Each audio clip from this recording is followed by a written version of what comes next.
NHL news and notes of December 13th, 2018. Here we go here, folks. First bit of news. Tampa Bay Lightning goalie Andrei Vasilevsky will return tonight versus the Toronto Maple Leafs. Just their luck. He missed 14 games with a broken foot. The Tampa Bay was 12-2 without him. They're coming off a 7-game win streak. And they're first in the NHL right now with 49 points. The next closest team, the Toronto Maple Leafs, with 43 points. This is a big game for both teams, obviously. But just to continue with Vasilevsky's numbers here, in 13 games in the season, he was 9-3-1 with a .927 save percentage. Now, there's a good chance he may be a little rusty coming into this game, which is why I might think, especially with the high offense on both clubs, that this could be a high-scoring game. I think, I was going to say Glenn Anderson. I think Anderson will be in net for the Maple Leafs. This could be a playoff preview here. I mean, they obviously wouldn't play each other in the first round, but they could very well play each other in the second round of the playoffs. Next bit of news, the Nashville Predators, who haven't been great of late in the past 3 weeks or so. That's because they've been hit by a myriad of injuries. But what happened first off here is that they sent forward Eli Tolvanen back to the NHL with 2 points in 4 games. Curious move. That may be because to make room for center Kyle Turris, who might be back tonight versus the Vancouver Canucks. He's their second-line center. He would definitely add a big boost to a depleted lineup right now because they're also missing PK Subban, who could return next week, arguably their best defenseman. But they're also missing their top 2 first-line wingers in Arvidsson and Forsberg, who are expected to be out until maybe the 3rd week or so of January. So Nashville they've kept I want to say a 500, just above a 500 record with, minus all these, key players from their lineup. And once they get them back, I will look after the All-Star break for Nashville to really start racking up the points again. And if you're a Pulley, you're going to keep a good eye on Arvidsson and Forsberg. Maybe even buy low while you still can before they get back. Next up, if they're available. Next up, Edmonton Oilers. 25-year-old forward Tobias Ryder is back from an upper body injury that he suffered back on November 15th. In 18 games this season, he's had 7 assists. Tobias Ryder signed as a free agent. Edmonton threw $2 million at him. And he's producing, third line, maybe even fourth line kind of point production right now.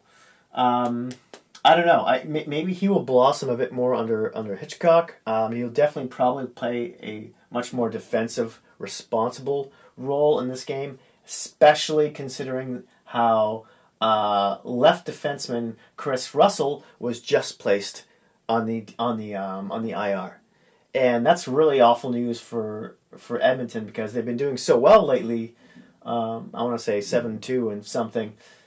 Because their first line left shot defenseman Oscar Klefbom is also on the IR because of a slap shot that he blocked with his left hand. So the coach says he's out weeks, not days. So we'll see how Florida handles how the Oilers handle a big blow to their defense here. Now, Andrej Sekera is back, the 31-year-old left shot defenseman. Played his first game on Tuesday with an average ice time of 16-14, which is one of the lowest he's ever had. So look for that to go up considerably, especially in the next 3 to 4 weeks, seeing as how these two guys are injured. And of course, he's coming off that Achilles tendon tear. He's had a big chunk of last season and up till recently that he's missed with that. That's a tough one to come back from. So people will be watching him closely as well. Next up, more Edmonton news. Goalie Cam Talbot will start tonight versus the Jets of Winnipeg. Now, Talbot and Edmonton have had back-to-back victories here. Now, he's had a real rocky start to the season. But he's shown some signs of recovery of late. In 17 games this season, he's 7-9-1 with a .895 save percentage and a 3.12 goals against. It's against the Jets though. This is going to be tough. I predict a pull in the third period. Koskinen comes in because if they give, especially with the depleted defense that they have, if they give the Jets any power plays, on top of them already having the kind of forward group that they have, Edmonton's going to be dead in the water. They're going to have to play a really tight game and just clog up that neutral zone in order to survive the Jets. We'll see. That'll be interesting to see if they can keep this game close, at least well into the second period. Otherwise, the Watergates may just burst right open there. Next up, we have the Vancouver Canucks. Goalie Anders Nielsen, the 28-year-old backup, will start tonight versus the Nashville Predators. That's not a nice thing to do to the backup because Vancouver beat Nashville in their last game. I don't think that will happen again. I think Nashville is going to be angry about that, and it's going to be in Nashville as well. Which is one of the hardest arenas to play in, as you know. So, if I was a betting man, which I'm not, I would definitely go with the Predators on this one. In 9 games this season, Nielsen is 3-6 with a .904 save percentage and 2.80 goals against. Not terrible numbers, mind you. We'll see if he can stay in the net tonight.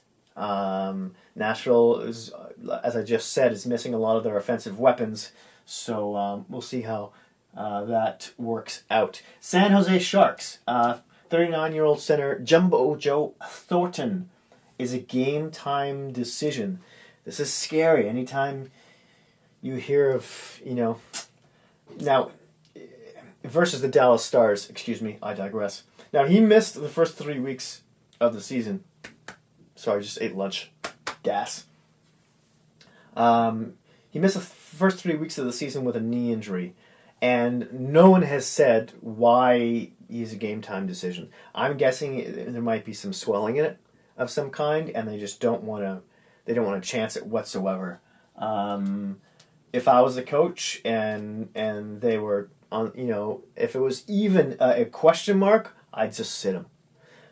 Maybe the only reason is because San Jose's got 37 points right now. They're third in the Pacific behind Calgary and Anaheim, who just beat Dallas last night. They had a huge comeback. They came back from like 3-1 or something and beat them like 6-3 in that game. So although Dallas may be angry about it, especially in the first period, they might lose their legs in the third. So San Jose is probably going to be looking to outlast them. And if they take this game, then they tie Anaheim for second in the Pacific, because Calgary's in that number 1 spot now with I want to say they have 39 or 40 points. So yeah, in 23 games this season, Jumbo Joe's had 4 goals and 8 assists. Florida Panthers. Backup goalie James Reimer will have his first start since December 1st tonight versus the Minnesota Wild.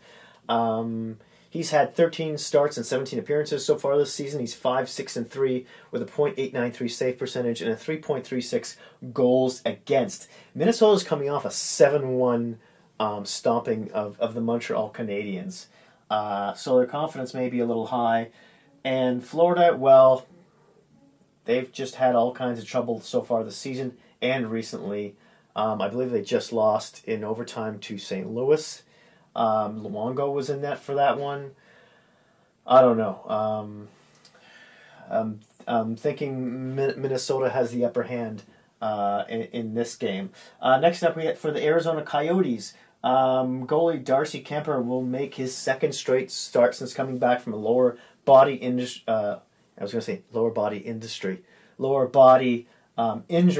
versus the Buffalo Sabres. He's 4-6-2 with a .909 save percentage and 2.83 goals against in 12 starts. That's okay. He had a few blowout games. I know he was playing, really well before he got injured, but not so much when he's come back. He was responsible for Arizona doing so well at the beginning of the season because Ruta went down so early. But lately, Adin Hill, the backup from the AHL, you've heard me talk about him over and over again now. He's been doing fantastic. And if Kemper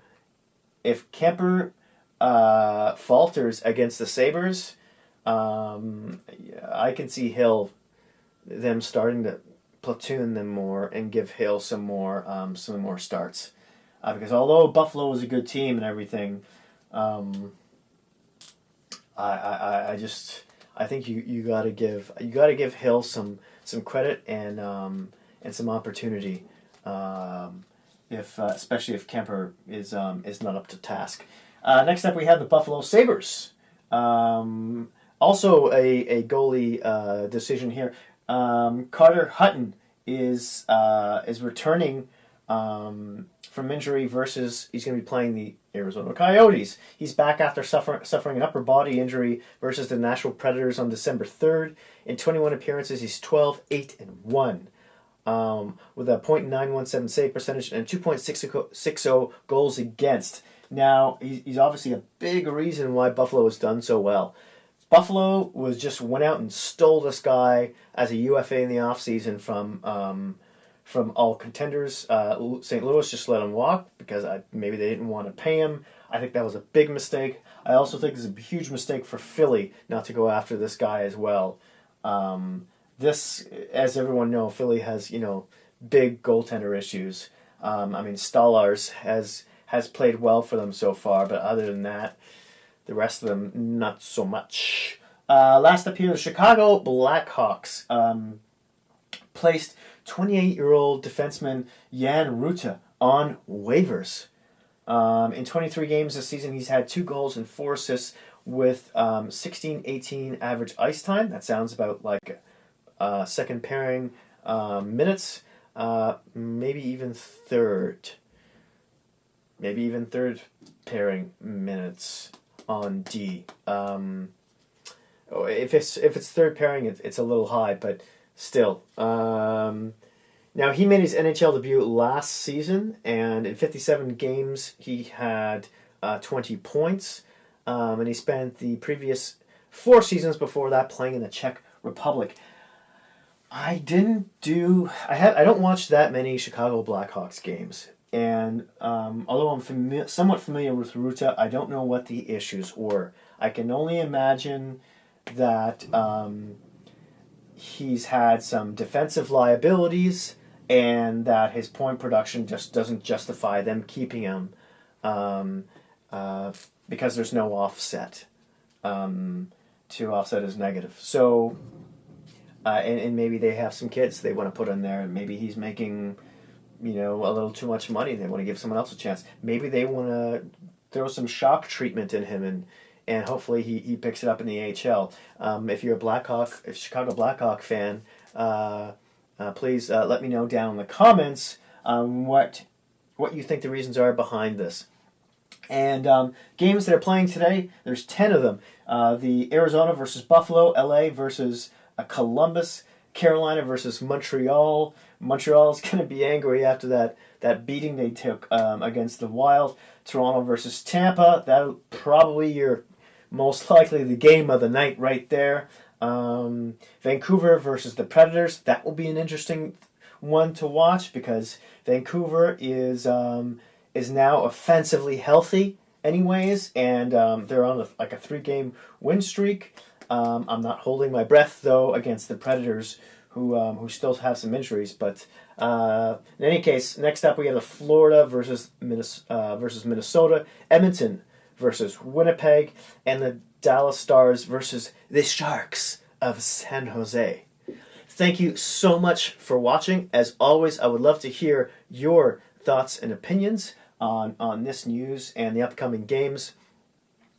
If you like this video, hit that like button. If you really liked it, smash that subscribe button if you haven't already. And if you have any Hockey Geek friends, please don't feel shy about sharing. Thanks again, and I'll see you soon.